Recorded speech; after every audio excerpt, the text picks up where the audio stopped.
A viewer of the Florida Maquis has uncovered the find of the century in Antarctica.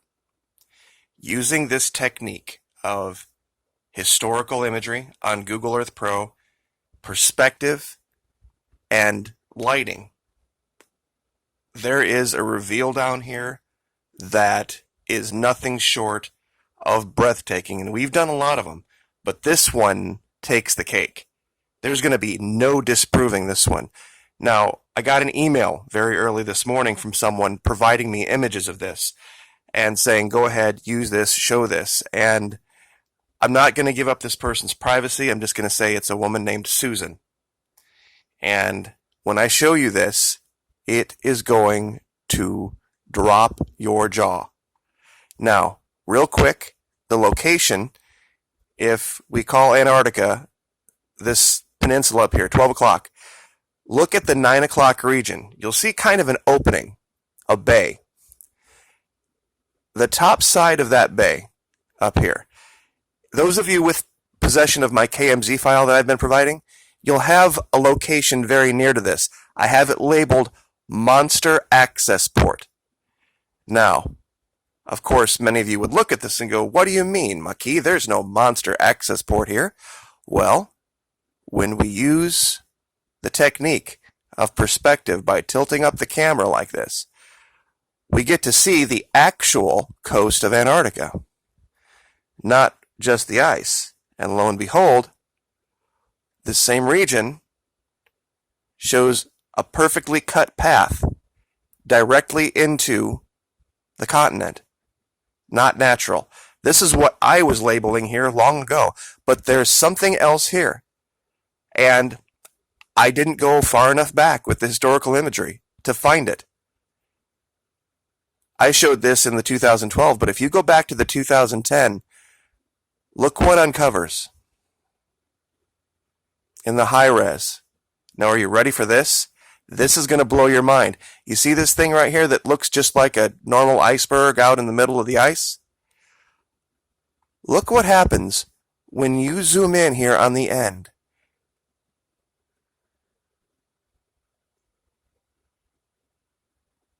Does someone want to try to make the allegation that this is not a spacecraft coming out of this cave or whatever? The viewer actually did the homework and measured it. It's 62 feet long. We can very clearly see the rear stabilizer, the left wing. We can see a cockpit. There's absolutely no doubt here. There's no natural formation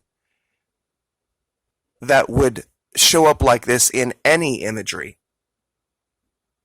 with this distinct coloring and with the giant opening right behind it. I have looked at this and looked at this and looked at this and tried to find some other explanation, and there is none. They caught a craft exiting from under the ice. And let me show you one more time how this technique of using Google Earth historical imagery showed this. Okay, upper left, do you see this little blue slider? It doesn't appear unless you have this box up here that is a little clock with an arrow ticked. Now watch what happens when I tick off the box. It's all gone. Not even there. Not even the access port is still there. And even when you tick it on, okay, here's historical of September. We'll go back to 2014, not there. 2012, still not there. 2011, not there.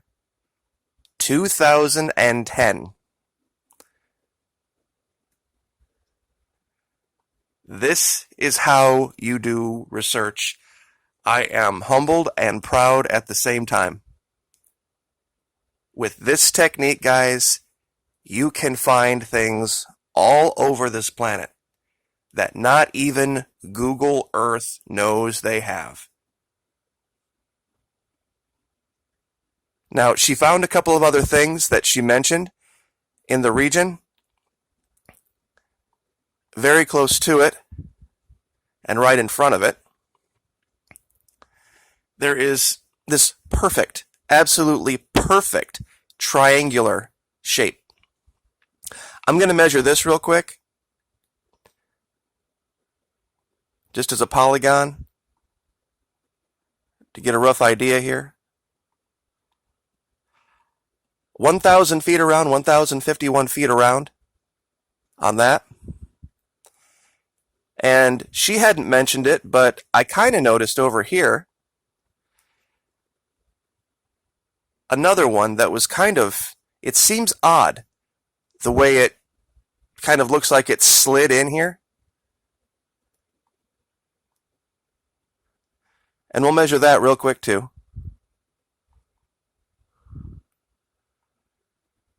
About 400 feet around.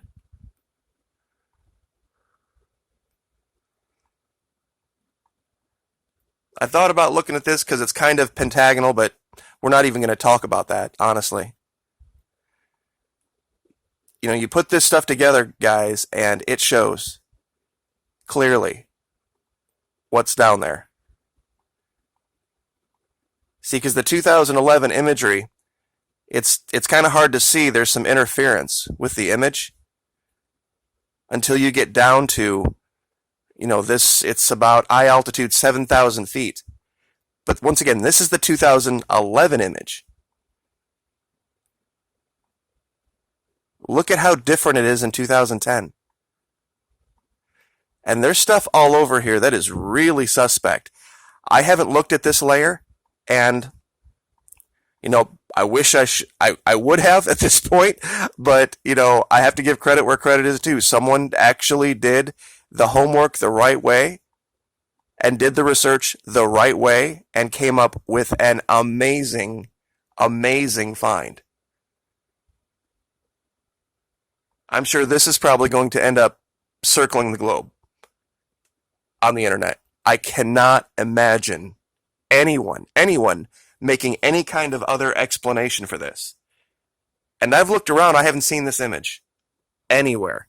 I'm sure if anybody had put this out before, we would have heard about it. Especially the color. I don't know any nation state that has this type of coloring on its aircraft. And this is clearly an aircraft. Especially where it's coming from. It's not just setting on the surface. There's clearly a giant opening here. I think this, to my mind, regardless of anything that I have uncovered, this is the single most important piece of evidence that there is a civilization down there. They are under the ice. They have been active for many, many years. Simply because they choose not to interact with us doesn't mean they don't exist. And given our inability to make our presence known in Antarctica in any real appreciable way. I mean, we have some small science and research stations, but we can't even access them for a good portion of their winter down there. In fact, isn't there a story out there where to even be stationed down there, you have to remove your appendix prophylactically, preventively, so that you don't have an attack of appendicitis when you're down there? To even be considered? That's how much we just don't have the ability. And given how big the continent is, how thick that ice sheet is, and how much we don't know, not even about our own oceans, and the size of them, and the depth of them, and the breadth of them, I don't think it's beyond any reasonable assertion to say that there could be massive, advanced civilizations living on the planet we don't know anything about. Given the current state of society, I could not blame them for not wanting to have anything to do with us. But I think now we're getting to the point where they might feel like it's in their best interest to intervene. And this is, like I said, this is a 9-year-old image. So who knows what's gone on since.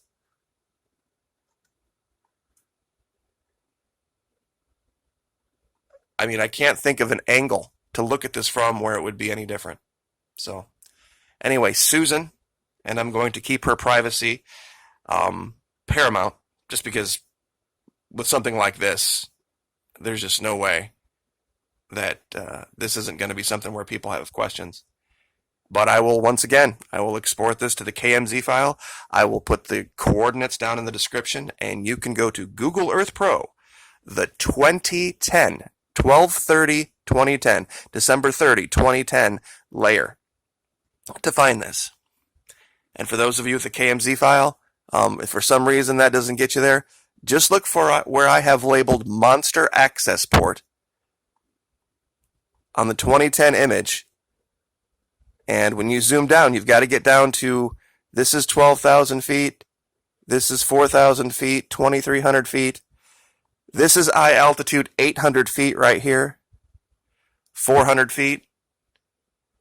And now we're down to about 187 feet away. So, anyway, I will leave it there. Like, share, subscribe.